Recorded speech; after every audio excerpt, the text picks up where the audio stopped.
నమస్తే, welcome to our channel. నేను మిషాల్ని. YCP హయాంలో జరిగిన లిక్కర్ స్కామ్కు సంబంధించి ఎంపీ మిథున్ రెడ్డి ఆల్రెడీ ఒకసారి వెళ్తే సుప్రీంకోర్టుకి నిరాకరించింది. అయితే మరి ముఖ్యంగా ఇప్పుడు మళ్ళీ నోటీసులు ఇస్తే ఆయన అజ్ఞాతంలోకి వెళ్ళిపోయారని చెప్పి మనకు వచ్చిన సమాచారం. అయినా సరే అదే సిట్ అధికారులు గాలిస్తున్నారు. అసలు ఎక్కడ మిథున్ రెడ్డి? ఇలాంటి ఆయన చర్చించుకునే ముందు స్టూడియోలో ఉన్నారు senior journalist doctor Kanakadurga Vadlamani గారు ఉన్నారు. వారిని అడిగి విషయాలను తెలుసుకునే ప్రయత్నం చేద్దాం. నమస్కారం మేడం. నమస్తే అండి.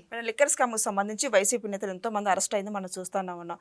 మరి ముఖ్యంగా చూసుకుంటే ఇందులో సూత్రధారి పాత్రధారి అన్నట్టు రాజకాశిరెడ్డి ఉంటే, అయితే ముఖ్యంగా మనకు తాజా వార్త ఏంటంటే ఇప్పుడు మిథున్ రెడ్డి ఎక్కడ అని ఇప్పుడు సిట్ అధికారులు గాలిస్తున్నారు. అసలు ఎక్కడున్నారు ఏంటి మేడం, ఈ సంగతి ఏంటి, మీరేం చెప్తారు? ఇప్పుడు మిథున్ రెడ్డి మీరు చెప్పినట్టుగా బెయిల్ రద్దయింది. ఇప్పుడు లుకౌట్ నోటీసులు పోలీసులు ఇచ్చారు. ఈయన సుప్రీంకోర్టు కూడా వెళ్ళాడు. వెళ్తే ఇవాళ అరెస్ట్ చేయడానికి పోలీసులు వెతుకుతున్నారు. సిట్ వాళ్ళు వెతుకుతూ ఉంటే ఈయన దాంకున్నాడు. ఎక్కడ దాంకున్నాడో తెలియదు. ఇప్పుడు మీకు మద్యం కుంభకోణంలో మీరు చెప్పినట్టుగా రాజకాశిరెడ్డి ఎంత ఇంపార్టెంటో మిథున్ రెడ్డి ఇప్పుడు ఫైనల్గా అంతే ఇంపార్టెంట్. ఎందుకంటే కర్త కర్మక్రియ ఒకవేళ రాజకాశిరెడ్డి అనుకున్న అంతిమ లబ్ధిదారుడికిను కర్త కర్మక్రియకి ఆ చివరి ఇదిలో ఉన్నవాడు మిథున్ రెడ్డి. ఎందుకంటే చెవిరెడ్డి భాస్కర్ రెడ్డి కంటే పైన ఉన్నవాడు మిథున్ రెడ్డి. అందుకనే ఈరోజు నిన్న జగన్మోహన్ రెడ్డి భయపడ్డాడు, ఒక ప్రెస్ మీట్ పెట్టాడు. ఇవాళ మిథున్ రెడ్డి మాయమయ్యాడు. ముఖ్యంగా మిథున్ రెడ్డి గన్మ్యాన్లు కూడా ఫోన్లు పక్కన పడేసి వాళ్ళు తిరుగుతున్నారు. అంటే వాళ్ళ ఫోన్లు సిగ్నల్స్ ఆధారంగా ఎక్కడ పట్టుకుంటారో అని వాళ్ళు భయపడి ఈ పని చేశారు. ఇప్పుడు బెంగళూరు, తర్వాత ఆంధ్రప్రదేశ్, కొన్ని ప్లేసెస్లో ఇప్పుడు హైదరాబాద్ కూడా చూస్తారా మనకు తెలియదు. వాళ్ళ సిగ్నల్స్ ఆధారంగా పోలీసులు అయితే ట్రై చేస్తున్నారు. మిథున్ రెడ్డి ఎందుకు ఇంత భయపడాలంటే ఈ లిక్కర్ స్కామ్లో మిథున్ రెడ్డి పేరు బలంగా వినిపించింది.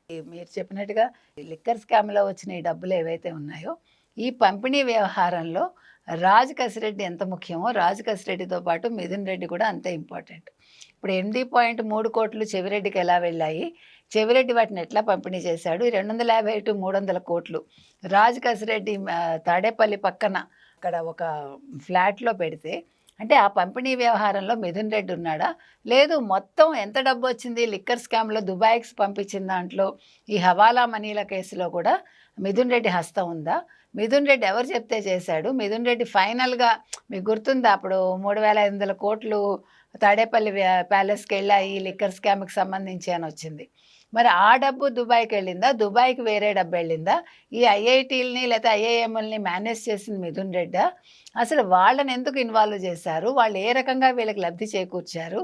ఇవన్నీ కూడా తెలియాలి. అంటే టెక్నికల్గా ఈ హవాలాని చేయడంలో ఐఐటీలు, ఐఐఎంలు వాళ్ళ పాత్ర ఏంటి, డబ్బుని ఏ విధంగా వాళ్ళు దుబాయ్ పంపించారు, 3,600 కోట్ల ఎంతో మనకు తెలియదు ఎగ్జాక్ట్గా ఎంత అని. అంటే ఇది మనకు తెలుస్తున్న డబ్బు, తెలియని డబ్బు ఇంకా ఎంత ఉంది, మొత్తం ఎన్ని వేల కోట్లు ఇది. అంటే చాలా పెద్దది ఇది స్కామ్ చెప్పాలంటే. మొత్తం లిక్కర్ స్కామ్స్లో అతిపెద్ద స్కామ్ ఇది. కాబట్టి అసలు డబ్బు తీసుకోవటం ఏంటి, ఒక డిజిటల్ పేమెంట్స్ లేకుండా అక్కడి నుంచి మొదలు పెడితే ఆ క్యాష్ని వీళ్ళు గోను సంచీల్లోనూ అట్టపెట్టెల్లోనూ హైదరాబాద్ నుంచి ఆంధ్రప్రదేశ్కి వెళ్ళటం ఏంటి లిక్కర్ది. అంటే ఇది ఎందుకు వెళ్ళింది అని ఆలోచిస్తే మీరు డిస్టిలరీస్ వాళ్ళతో ఒప్పందం చేసుకున్నది ఇక్కడ.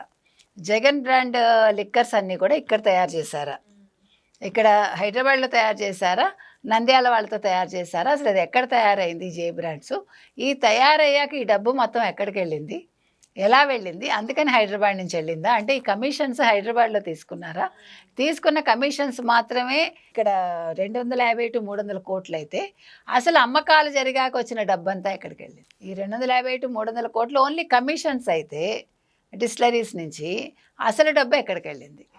అసలు డబ్బు ఎంత వచ్చింది? అది ఎన్ని లక్షలు ఉన్నాయి? లేదు 1,000 కోట్లు ఉన్నాయా, 1,00,000 కోట్లు ఉన్నాయా, 90,000 కోట్లు ఉన్నాయా? ఈ డబ్బు ఎక్కడికి వెళ్ళింది? అది జగన్మోహన్ రెడ్డి ఇంటికి వెళ్ళిందా? ఆ జగన్మోహన్ రెడ్డి ఇంటికి ఎంత వెళ్ళింది?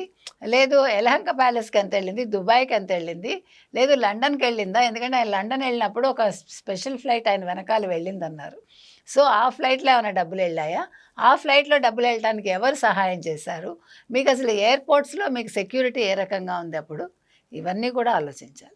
సో ఇవాళ మిథున్ రెడ్డి అనేవాడు దొరికితే, మిథున్ రెడ్డిని గ్రిల్ చేస్తే మొత్తం విషయాలు బయటకు వస్తాయి.